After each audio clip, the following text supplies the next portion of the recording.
getting the water inside here for Panda Miti challenge. Maji pige kabisa yes, tuko hapo juu na kevo ikoaji kazi job iko fiti, maji iko mingi. Kuna vijana wengi, so many young people who are watching our videos. Unawaambiaje mambo ya vijana? Vijana manze changamka, manze wacha kulala manze nafanya msea kwetu hivi. So mimi kwa nani nimeamka 5 kuja kwa shamba kufanya kazi. Na Kevo naambia vijanaji mambo ya shamba. Kwenda kwa mchanga inalipa, kuna kitu busy, ina avoid idleness.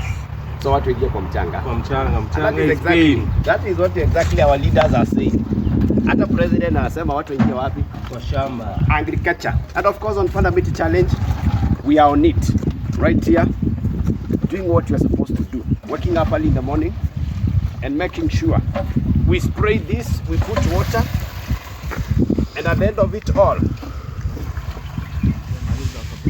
you definitely see the results. So I encourage everybody young out there.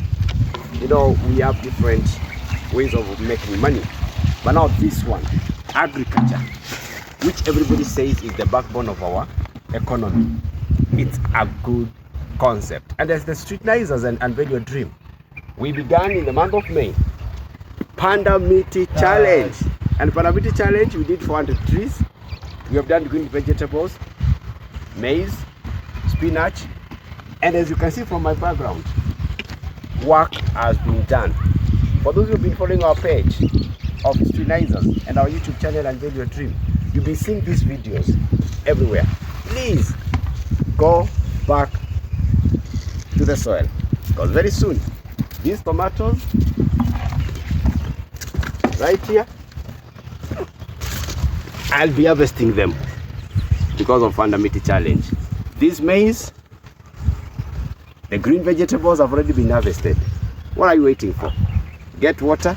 After getting the water, this oil has the answers we need. Panda Miti challenge continues.